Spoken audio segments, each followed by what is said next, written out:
Good morning friends. स्वागत है आपका हमारे यूट्यूब चैनल जीएस कैप्सूल में। आई होप आप सभी लोग अच्छे होंगे और आपकी तैयारी अच्छी चल रही होगी। फ्रेंड्स, अगर आप लोग चैनल पर नए हैं तो रेगुलर करंट अफेयर्स और एग्जाम अपडेट्स के लिए चैनल को सब्सक्राइब कर लीजिए। इस वीडियो में हम 28 मई 2024 के करंट अफेयर्स देखेंगे एमसीक्यू की फॉर्मेट में, जो भी चर्चा में रहे हैं। इसका फ्री पीडीएफ आपको टेलीग्राम ग्रुप में मिल जाएगा। अगर आपने अभी तक ज्वाइन नहीं किया है तो प्लीज वहां पर हमसे आप जुड़ सकते हैं। सारे फ्री पीडीएफ वहां पर ऑलरेडी अपलोडेड है, तो वहां से आप इसको जाकर डाउनलोड कर सकते हैं। तो चलिए शुरू करते हैं। हाल ही में समाचारों में देखा गया ग्रेट इंडियन बस्टर्ड किस राज्य का राजकीय पक्षी है? तो ये आपका राजस्थान राज्य का राजकीय पक्षी है और इसको लोकल भाषा में गोदावण, ठीक है, गोदावण भी बोला जाता है। और राजस्थान सरकार द्वारा प्रोजेक्ट गोदावण भी वहां पर चलाया जाता है इसके संरक्षण के लिए। देखिए इंपॉर्टेंट क्यों है, ये बहुत कम बचे हैं। और अगर IUCN की रेड डेटा बुक में हम बात करें, ठीक है, रेड डेटा बुक की बात करें तो उसमें ये क्रिटिकली एंडेंजर्ड यानी सबसे ज्यादा संकटग्रस्त प्रजातियों में आती है। और दुनिया के सबसे भारी उड़ने वाले पक्षियों में से एक है। लगभग 18 केजी इनका वेट होता है और लगभग 3.5 फीट की इनकी हाइट होती है।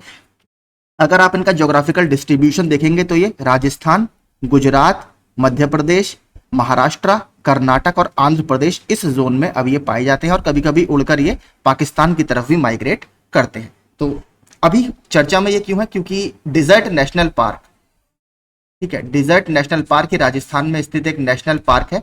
वहां पर इनकी संख्या काफी पाई जाती है।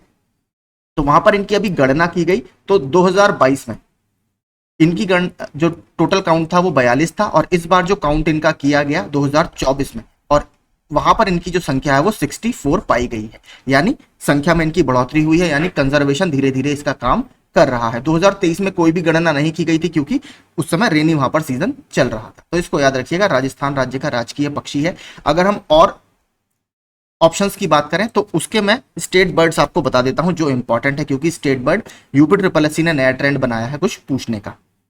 अगर गुजरात की बात करें तो यहां का है आपका ग्रेटर फ्लेमिंगो, ठीक है, ग्रेटर फ्लेमिंगो।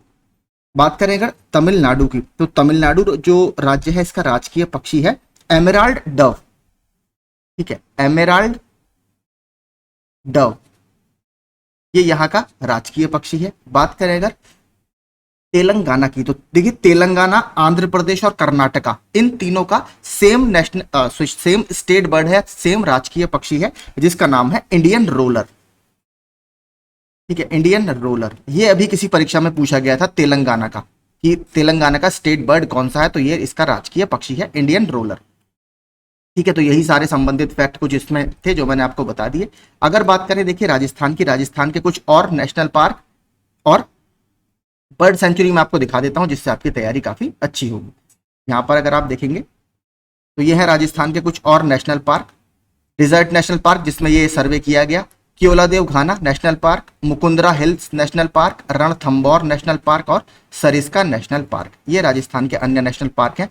केओलादेव घाना एक रामसार साइट भी है, ठीक है, रामसार साइट भी है। और ये रामसार के मॉन्ट्रिक्स रिकॉर्ड में अभी शामिल भी हुई है, ठीक है। भारत के दो ही साइट केवल मॉन्ट्रिक्स रिकॉर्ड में है, एक है केओलादेव घाना, दूसरी है लोकटक लेक मणिपुर, ठीक है। तो रामसार जो कन्वेंशन है उसमें एक मॉन्ट्रिक्स रिकॉर्ड मेंटेन किया जाता है। इस लिस्ट में वो वेटलैंड्स ऑफ इंटरनेशनल इंपॉर्टेंस डाले जाते हैं जिनको या जिनके इकोलॉजिकल बैलेंस में कुछ खतरा है, हो रहा है, या फिर भविष्य में होने की संभावना है, या ऑलरेडी वहां पर डैमेज हो चुका है। ऐसी साइट्स को प्रोटेक्ट करने के लिए इस श्रेणी में डाला जाता है या इस रजिस्टर में डाला जाता है। अगर बात करें टाइगर रिजर्व की राजस्थान में तो वो भी हम देख लेते हैं।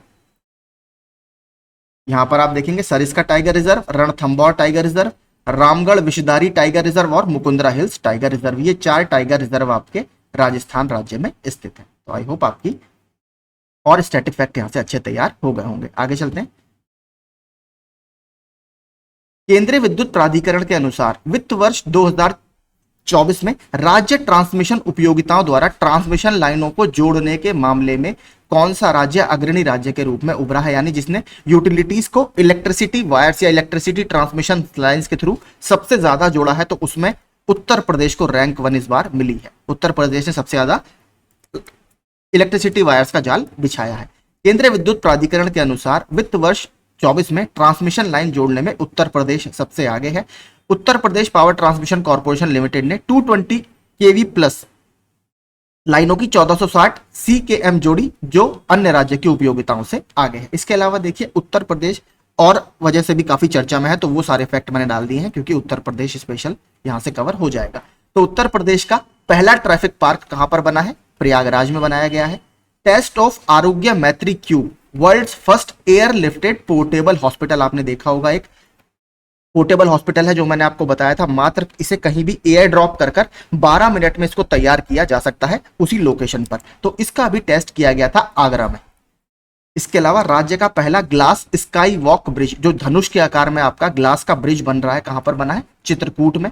इसके अलावा एक अवार्ड बहुत चर्चा में है, अमल क्लूनी वुमेन एम्पावरमेंट अवार्ड। तो उत्तर प्रदेश की एक रिक्शा चालक है जिनको मिशन शक्ति के तहत ये रिक्शा इनको प्रोवाइड किया गया है, आरती जी, और इनको अभी बकिंगम पैलेस में किंग चार्ल्स तृतीय के द्वारा ये अवार्ड दिया गया है और ये उत्तर प्रदेश के बहराइच से बिलोंग करती हैं। इसको याद रखिए, बहुत इंपॉर्टेंट ये अवार्ड है। ठीक है, तो इसी वजह से उत्तर प्रदेश अभी लगातार चर्चा में है। हाल ही में खबरों में रहा सत्यमंगलम टाइगर रिजर्व किस राज्य में स्थित है? तो सत्यमंगलम टाइगर रिजर्व आपका तमिलनाडु राज्य में स्थित है। और देखिए एक बहुत इंपॉर्टेंट है, अगर आपसे ये पूछे, ये यूपी पीसीएस या किसी और एग्जाम का प्रश्न है कि इनमें से कौन सा टाइगर रिजर्व वेस्टर्न घाट और ईस्टर्न घाट यानी पश्चिमी घाट और पूर्वी घाट के जंक्शन पर स्थित है, तो वो आपका सत्यमंगलम टाइगर रिजर्व ही है। ठीक है, सत्यमंगलम टाइगर रिजर्व ईस्टर्न घाट और पूर्वी घाट के आप कहते हैं कंजंक्शन पर या जंक्शन पर स्थित है। ये अभी चर्चा में क्यों है? यहां पर देखिए जो एलिफेंट है, एलिफेंट की सेंसस अभी इस टाइगर रिजर्व में शुरू की गई है और ये नीलगिरी बायोस्फीयर रिजर्व के अंतर्गत पड़ता है। नीलगिरी बायोस्फीयर रिजर्व 1986 में स्थापित भारत का फर्स्ट बायोस्फीयर रिजर्व है। ठीक है, वर्तमान में भारत में टोटल 18 बायोस्फीयर रिजर्व हैं, जिसमें से 12 बायोस्फीयर रिजर्व यूनेस्को के world network of biosphere reserve में शामिल है। ठीक है, जो यूनेस्को का मैन एंड बायोस्फीयर प्रोग्राम है उसको 1971 में स्टार्ट किया गया था। उसके तहत जो भी ऐसे बायोस्फीयर रिजर्व हैं जहां पर बायोडाइवर्सिटी काफी अच्छी होती है, उनको इस नेटवर्क में शामिल किया जाता है। तो भारत के 18 में से 12 इसमें शामिल। ठीक है, पूरा नीचे आप यहां पर फैक्ट पढ़ सकते हैं। और एक देखिए थोड़ा सा इंपॉर्टेंट है, इस टाइगर रिजर्व में दो बहुत इंपॉर्टेंट ट्राइब मिलती हैं, जनजाति मिलती हैं। एक है आपका इरुला और दूसरी है कुरुम्बा। ठीक है, इंडिजिनस ट्राइब्स हैं, इन दोनों का ये घर माना जाता है, यानी ये दो ट्राइब इस सत्यमंगलम टाइगर रिजर्व में बहुतायत में मिलती हैं। इसके अलावा जो अगर या कुछ और प्रोटेक्टेड एरियाज चर्चा में रहे हैं वो मैंने डाले हैं। डिजर्ट नेशनल पार्क राजस्थान, जहां पर अभी ग्रेट इंडियन बस्टर्ड इसकी गणना की गई है। शेरगढ़ वाइल्ड लाइफ सेंचुरी ये राजस्थान में स्थित है। Eagle Nest Wildlife Sanctuary Arunachal Pradesh में स्थित है, यहां पर अभी रेड पांडा, ठीक है, रेड पांडा को स्पॉट किया गया है। रेड पांडा आपका क्या है? ये सिक्किम का स्टेट एनिमल है या राजकीय पशु है। सह्याद्री टाइगर रिजर्व ये महाराष्ट्र में स्थित है। पावंगपुई नेशनल पार्क मिजोरम में स्थित है, इसको ब्लू माउंटेन, ठीक है, ब्लू माउंटेन नेशनल पार्क के नाम से भी जाना जाता है, नीले पर्वत नेशनल पार्क के नाम से भी जाना जाता है। यहां पर अभी एक प्लांट स्पीशीज की खोज की गई थी। अन्नामलाई टाइगर रिजर्व तमिलनाडु, यहां पर मानव हाथी संघर्ष की वजह से ये चर्चा में था। यहां पर एक जनजाति है कदीरा जनजाति, ठीक है, कदीरा जनजाति के एक व्यक्ति की हाथी ने हत्या कर दी थी, उस वजह से ये चर्चा में था। Kaundinya Wildlife Sanctuary Andhra Pradesh में स्थित है। यहां पर Sri Lankan gold backed frog, Sri Lanka की एक हम कह सकते हैं जो श्रीलंका का नेटिव है उसकी एक प्रजाति यहां पर पाई गई है कौंडिन्य वाइल्ड लाइफ सेंचुरी में, और ये आंध्र प्रदेश में स्थित है। यहां पर एलिफेंट भी बहुत ज्यादा पाए जाते हैं। आंध्र प्रदेश का एकमात्र एलिफेंट रिजर्व है रयाला, ठीक है, रयाला एलिफेंट रिजर्व एकमात्र टाइगर रिजर्व है आंध्र प्रदेश का। तल्ले वैली वाइल्ड लाइफ सेंचुरी, यहां पर तितली की प्रजाति की अभी खोज की गई है और ये अरुणाचल प्रदेश में स्थित है। तो ये सारे अभी चर्चा में रहे हैं। प्रतिवर्ष कौन सा दिन विश्व थायराइड दिवस के रूप में मनाया जाता है? तो 25 मई को आपका विश्व थायराइड दिवस मनाया जाता है। और थायराइड इंपॉर्टेंट क्यों है?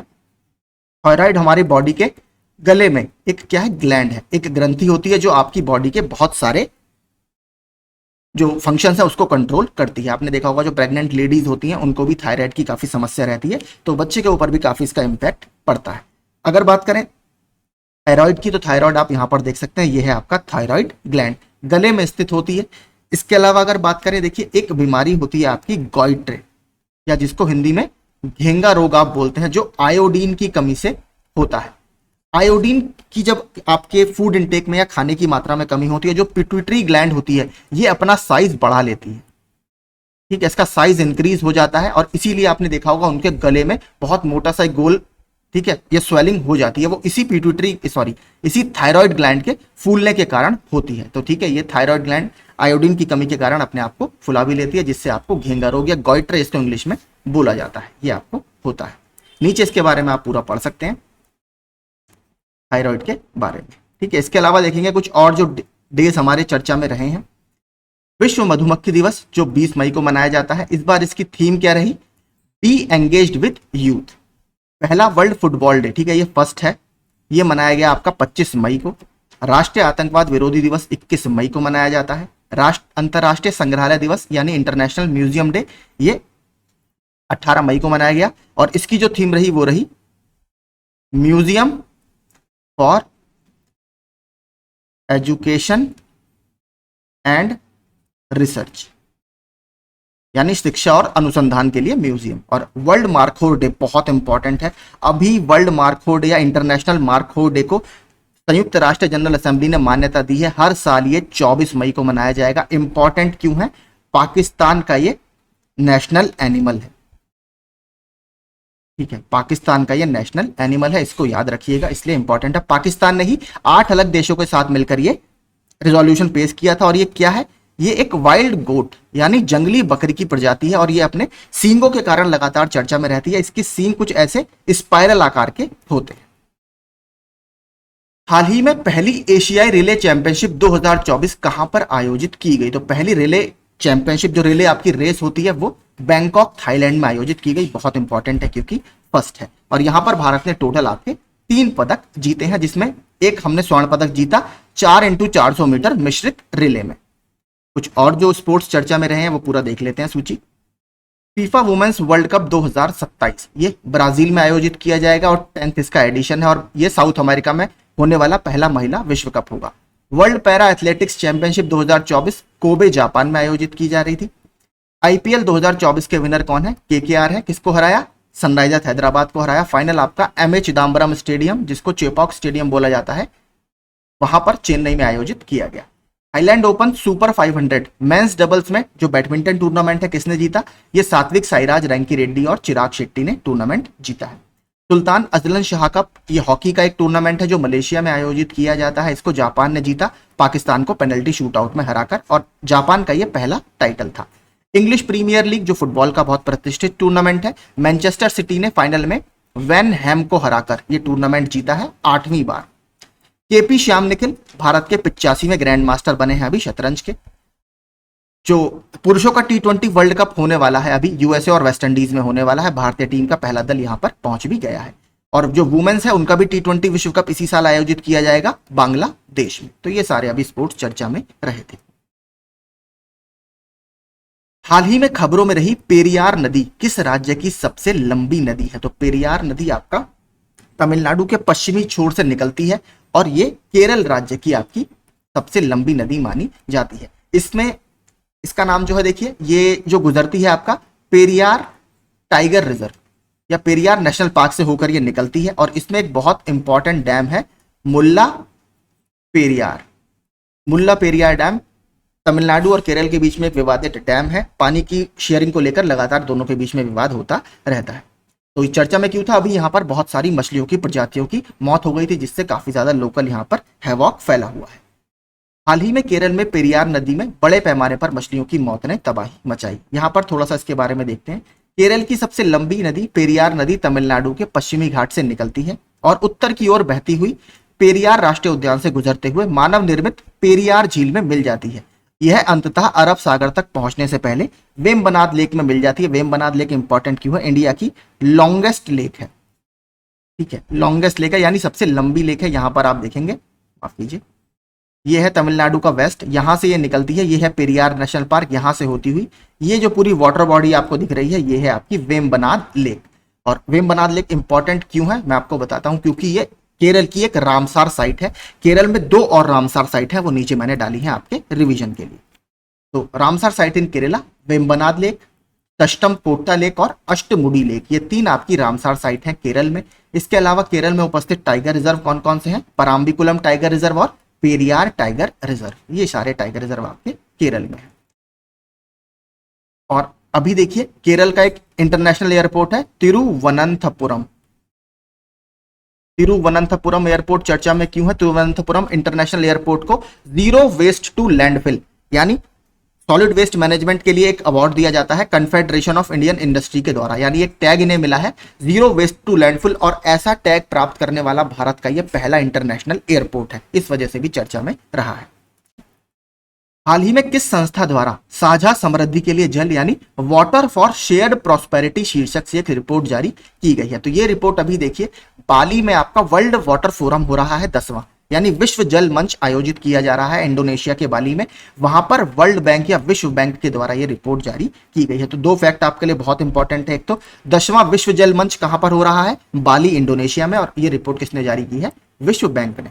अगर बात करें कुछ और रिपोर्ट जो अभी लगातार चर्चा में बनी हुई है, Global Land Outlook Thematic Report on Rangelands and Pastoralists, जो आपके घास के मैदान होते हैं उसकी स्थिति पर यह बात करती है, और ये यूएनसीसीडी यानी United Nations Convention to Combat Desertification, जो मरुस्थलीकरण को लेकर संयुक्त राष्ट्र का कन्वेंशन है, उसने ये जारी की है। State of the global climate report, ये वर्ल्ड मीटियोलॉजिकल ऑर्गेनाइजेशन ने जारी की है। State of the climate in Asia 2023 report, ये भी वर्ल्ड मीटियोलॉजिकल ऑर्गेनाइजेशन यानी विश्व मौसम विज्ञान संगठन की रिपोर्ट है। ट्रेड एंड डेवलपमेंट रिपोर्ट, ये अंकटाड की रिपोर्ट है, यानी United nation convention for trade and development, यानी व्यापार और विकास से संबंधित ये संस्था है। फिस्कल मॉनिटर साल में 2 बार जारी किया जाता है इंटरनेशनल मॉनिटरी फंड के द्वारा, ये रिपोर्ट अभी बहुत चर्चा में है। देखिए world wild life crime report, जो वन्य जीवों से संबंधित आपकी अवैध तस्करी होती है, अवैध शिकार होता है, उससे संबंधित ये रिपोर्ट है, और United Nations office on drug and crime के द्वारा ये जारी की गई है। Global electricity review report India की, इस रिपोर्ट में देखिए क्या बताया गया है, इसमें यह बताया गया है कि भारत अभी जापान को पछाड़कर दुनिया का तीसरा सबसे ज्यादा सोलर पावर पैदा करने वाला देश बन गया है। तो इंडिया इस समय विश्व में तीसरे स्थान पर है सोलर पावर जनरेशन कैपेसिटी में, इसको याद रखिएगा। तो ये सारी रिपोर्ट अभी चर्चा में थी। इसके अलावा देखिए थोड़ी सी काफी इंपॉर्टेंट रिपोर्ट है जो अभी wild life institute of India ने जारी की है गंगेटिक रिवर डॉल्फिन को लेकर। ठीक है, गंगेटिक रिवर डॉल्फिन, इनकी अभी काउंट की गई है, तो लगभग जो उत्तर प्रदेश वाली बेल्ट है यहाँ पर आपको 4000 डॉल्फिन मिली है, जिसमें यूपी में अकेले आपको 2000 डॉल्फिन देखने के लिए मिली है।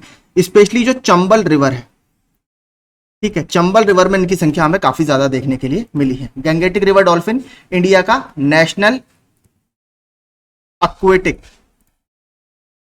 एनिमल है, यानी राष्ट्रीय जलीय पशु है, और इसका जो वैज्ञानिक नाम है वो है प्लाटानिस्टा गैंगेटिका। प्लाटानिस्टा गैंगेटिका ये इसका साइंटिफिक नेम है, इसको भी याद रखिएगा। कमेंट बॉक्स में आप मुझे कमेंट कर बताइएगा भारत सरकार ने नेशनल डॉल्फिन दिवस किस दिन मनाने की घोषणा की है, किस दिन आपका राष्ट्रीय डॉल्फिन दिवस मनाया जाता है। आगे चलते हैं। हाल ही में किस संगठन को Economic Times HR World Future Energy Ready Organisation Award 2024-25 से सम्मानित किया गया, यानी ऐसी ऑर्गेनाइजेशन जो लगातार रिन्यूएबल एनर्जी के क्षेत्र में आगे बढ़ रही है, और फ्यूचर में जो हमारी एनर्जी है जैसे हाइड्रोजन एनर्जी है, इसके अलावा रिन्यूएबल एनर्जी से स्रोत है नवीकरणीय, उसके क्षेत्र में काफी ज्यादा अच्छा काम कर रही है। तो ये मिली है आपका एनएचपीसी यानी national hydro electric power corporation को। इसके अलावा कुछ अन्य अवार्ड जो चर्चा में रहे हैं उनको देख लेते हैं। अभी प्रतिष्ठित शॉ पुरस्कार से किसको नवाजा गया है? श्रीनिवास आल कुलकर्णी जी को, और किस क्षेत्र में? एस्ट्रोनॉमी के क्षेत्र में, यानी खगोल विज्ञान के क्षेत्र में। इंटरनेशनल बुकर प्राइज 2024 किसको दिया गया है? जेनी एर्पनबैक की किताब है कैरोस, और इसको ट्रांसलेट किसने किया है? Michael Hofmann. तो इन दोनों को जॉइंटली ये दिया गया है। किताब का नाम जरूर याद रखिएगा, कैरोस। साहित्य अकादमी फेलोशिप रस्किन बॉन्ड को दी गई है, और साहित्य अकादमी के द्वारा दी जाने वाली यह सबसे सर्वश्रेष्ठ सम्मान है। गोल्डमैन पर्यावरण पुरस्कार, जिसको ग्रीन नोबल के नाम से भी जाना जाता है, ये आलोक शुक्ला जी को मिला है। छत्तीसगढ़ वन बचाओ आंदोलन में काफी बड़ा रोल इन्होंने प्ले किया था। वैश्विक मीडिया पुरस्कार या ग्लोबल मीडिया पुरस्कार, इंडिया टुडे ग्रुप की आर्टिफिशियली इंटेलिजेंट न्यूज एंकर है सना, इनको इस बार ये अवार्ड दिया गया है। तो ये कुछ हाल ही में प्रतिष्ठित अवार्ड चर्चा में थे। किस मंत्रालय ने सरकारी युक्तिकरण योजना के हिस्से के रूप में आधिकारिक तौर पर खाद्य और पोषण ब्यूरो, जिसको इंग्लिश में फूड एंड न्यूट्रिशन ब्यूरो बोला जाता है, इसको भंग कर दिया है। तो देखिए ये आता है ministry of women and child development यानी महिला और बाल विकास मंत्रालय के अंतर्गत। तो इसके बारे में देखिए थोड़ा सा देख लेते हैं। सरकार ने इसको डिसॉल्व कर दिया है, ये हमारे लिए इंपॉर्टेंट सवाल बन सकता है। महिला और बाल विकास मंत्रालय ने सरकारी युक्तिकरण योजना के हिस्से के रूप में खाद्य और पोषण ब्यूरो यानी FNB को आधिकारिक तौर पर भंग कर दिया है। Food and nutrition bureau ministry of women and child development की एक तकनीकी सहायता शाखा है। इसका टेक्निकल सपोर्ट विंग था जिसका मुख्यालय दिल्ली में है।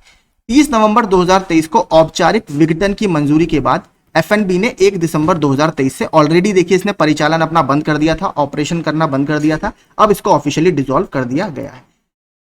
सबसे पहले देखिए जब ये बॉडी बनाई गई थी तब इसे कृषि और किसान कल्याण मंत्रालय के तहत स्थापित किया गया था। बाद में 1993 में इसे महिला और बाल विकास मंत्रालय को हस्तांतरित कर दिया गया था। तो ये सारे फैक्ट इससे आप याद रखिएगा। Ministry of women and child development के अंतर्गत ये आता है। ताशकंद उज्बेकिस्तान में आयोजित एशियाई महिला कलात्मक जिम्नास्टिक चैंपियनशिप में किसने स्वर्ण पदक जीता है? तो भारत की स्टार जिम्नास्ट हैं दीपा कर्माकर जी। इन्होंने इस बार ये गोल्ड मेडल इसमें जीता है। और कहां पर हुई थी ये? ताशकंद उज्बेकिस्तान में। आगे चलते हैं। साइबर सुरक्षा को मजबूत करने के लिए साइबर सुरक्षा कॉन्क्लेव, इसका आयोजन किस शहर में किया गया? तो देश की राजधानी नई दिल्ली में साइबर सुरक्षा कॉन्क्लेव आयोजित किया गया। अल्लामा हलीना ने किस देश के प्रधानमंत्री के रूप में शपथ ली है? तो इन्होंने चाड के प्रधानमंत्री के रूप में शपथ ली है। इससे पहले यहाँ के चाड के नए प्रेसिडेंट भी आपके बने हैं। कौन है? मोहम्मद इदरिस देबी, ये यहाँ के नए प्रेसिडेंट बने हैं और इन्होंने ही इसकी घोषणा की है कि ये नए प्रधानमंत्री होंगे। अल्लामा हलीना। अगर बात करें चाड की तो चाड के बारे में कुछ देखते हैं। चाड ये है, चाड का जो बॉर्डर है Sudan, Libya, Niger, Nigeria, Cameroon, Central African Republic इनसे लगता है। और अगर देखेंगे इसकी जो कैपिटल है वो है जमेना। अगर बात करें इसकी करेंसी की तो करेंसी है इसकी CFA फ्रैंक। और एक बहुत फेमस देखिए लेक है जो इसके बॉर्डर पर पड़ती है, वो है आपकी चाड। ठीक है, चाड लेक बहुत इंपॉर्टेंट है। देखिए क्यों?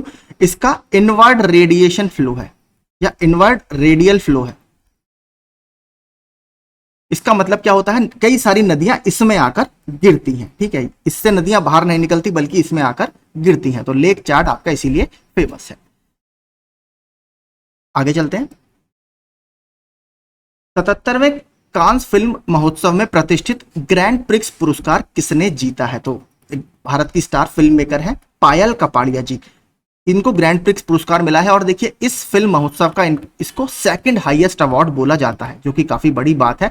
सबसे टॉप का अवार्ड होता है इसमें पाम डी ओर, ये सबसे टॉप का अवार्ड होता है। नीचे मैंने पूरी सूची डाली है। भारत को इसमें 4 अवार्ड मिले हैं। ठीक है, तो सब देखते हैं एक एक करके।